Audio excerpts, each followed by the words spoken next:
తూర్పుగోదావరి జిల్లా రాజమండ్రి రూరల్ కడియం మండలంలో అర్ధరాత్రి చిరుతపులి కలకలం రేపింది.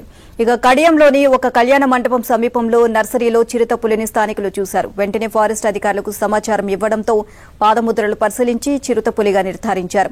సమీప గ్రామాల ప్రజలు అప్రమత్తంగా ఉండాలి అని హెచ్చరించారు. చిరుతపులిని పట్టుకునేందుకు బోన్లు ఏర్పాటు చేస్తున్నారు. అటు చిరుతపులి సంచారంతో కడియం మండలం ప్రాంత ప్రజలు ఆందోళన చెందుతున్నారు.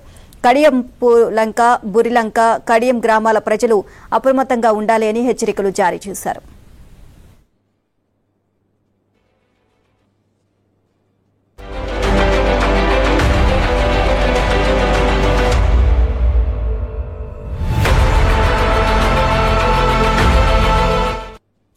ఇటీవల రాజమండ్రి రాజానగరం దగ్గర చిరుతపులి సంచరించడంతో కలకలం రేగింది.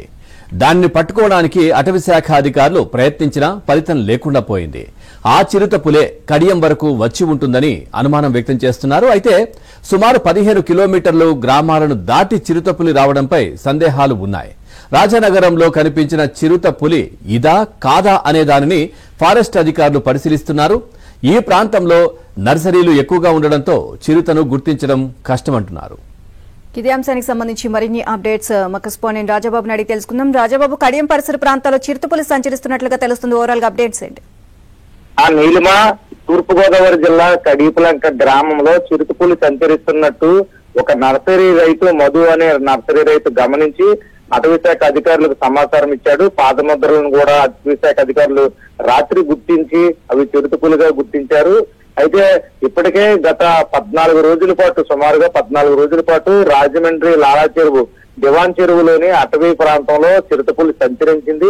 14 రోజుల పాటు కూడా చిరుతపులిని పట్టుకునేందుకు అటవీ శాఖ అధికారులు 7 బోన్లు ఏర్పాటు చేశారు, 6 సీసీ కెమెరాలు ఏర్పాటు చేశారు. మొత్తం 105 ట్రాప్ కెమెరాలు కూడా ఆ దివాన్ చెరువు అటవీ రిజర్వ్ ఫారెస్ట్ లో కూడా అటవీ శాఖ అధికారులు ఏర్పాటు చేశారు. అయితే చిరుతపులి మాత్రం ఈ నెల 20 నుంచి కూడా అక్కడ జాడ కనిపించలేదు. అయితే నిన్న కడియపులంకలో ప్రత్యక్షమైంది. ఒక రైతు చూడటము, అదే విధంగా పాదముద్రలను కూడా అటవీ శాఖ అధికారులు గుర్తించారు. ప్రస్తుతం అయితే కనుక కడియపులంక పరిసర ప్రాంతాల్లో చిరుతపులి సంచరిస్తున్నట్టు అటవీ శాఖ అధికారులు భావిస్తున్నారు. ముఖ్యంగా చూస్తే కనుక నర్సరీ ప్రాంతంలో ఎక్కువ కడియపులంక నర్సరీల్లో కార్మికులు పనిచేస్తూ ఉంటారు, రోజువారీ కూలీలు కూడాను. చిరుతపులి సంచారంతో ఈ రోజు నర్సరీలు కూడా పూర్తిగా సెలవు ప్రకటించడం జరిగింది. ప్రస్తుతం చిరుతపులి ఈ మడికి గ్రామం, ఆలమూరు గ్రామాల మీదుగా గోదావరి వైపుగా ప్రయాణిస్తుంది అనేది కూడా అటవీ శాఖ అధికారులు అయితే అంచనా వేస్తున్నారు. ఈ నేపథ్యంలో ప్రజలు అప్రమత్తంగా ఉండాలి, చిన్నపిల్లలను జాగ్రత్తగా చూసుకోవాలి. ఒకవేళ రాత్రి సమయంలో వస్తే కనుక టచ్ లైట్ సహాయంతో బయటకు రావాలని కూడా అటవీ శాఖ అధికారులు చెప్తున్నారు. ప్రస్తుతం అయితే కనుక కడియపులంక శివారు కడియపులంక దోసాలమ్మ కాలనీ ఆ ప్రాంతంలో చిరుతపులి సంచారాన్ని గుర్తించడంతో స్థానికులు భయాందోళన చెందుతున్నారు. ఎందుకంటే కడియపులంకలో నర్సరీలు ఉంటాయి, వేలాది ఎకరాల్లో నర్సరీలు ఉంటాయి. నర్సరీల్లో కనుక చిరుతపులి చిక్కుకొని ఉంటే కనుక, దాక్కుని ఉంటే మాత్రం పట్టుకోవడం చాలా కష్టమని కూడా అటవీ శాఖ అధికారులు భావిస్తున్నారు. ప్రస్తుతం అయితే కనుక చిరుతపులి కదలికలను బట్టి మడికి, ఆలమూరు గ్రామాల వైపు, గోదావరి వైపు ప్రయాణిస్తున్నట్టు కూడా అటవీ శాఖ అధికారులు భావిస్తున్నారు.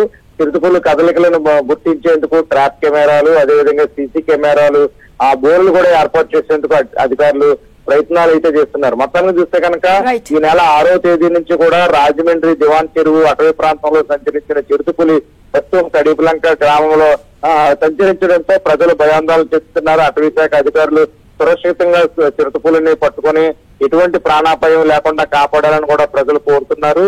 అయితే ఇప్పటి వరకు కూడా చిరుతపులి ఈ 6వ తారీఖు నుంచి ఇప్పటి వరకు కూడా సంచరించినప్పటికీ కూడా ఎక్కడ జనావాసాల్లోకి వచ్చి జనాలపై దాడి చేసిన పరిస్థితులు అయితే లేవు. కేవలం జంతువుల్ని ఆహారంగా తీసుకుంటుంది కాబట్టి ప్రస్తుతం అయితే కనుక కడియపులంక శివారు ప్రాంతాల్లో ఇది చిరుతపులి సంచరిస్తున్నప్పటికీ ప్రజలపై దాడి చేసే అవకాశం లేదని కూడా అధికారులు అయితే భావిస్తున్నారు. ఏదైనప్పటికీ కూడా చిరుతపుల్ని సురక్షితంగా బంధించేందుకు ఇక్కడ బోర్లు కూడా ఏర్పాటు చేస్తున్నారు. ఎట్టి పరిస్థితుల్లోనే ప్రజలకి ప్రాణ నష్టం లేకుండా చిరుతపుల్ని పట్టుకొని సురక్షితంగా అటవీ ప్రాంతానికి తరలిస్తామని అటవీ శాఖ అధికారులు చెప్తున్నారు. Neelima. Right, thank you Rajababu.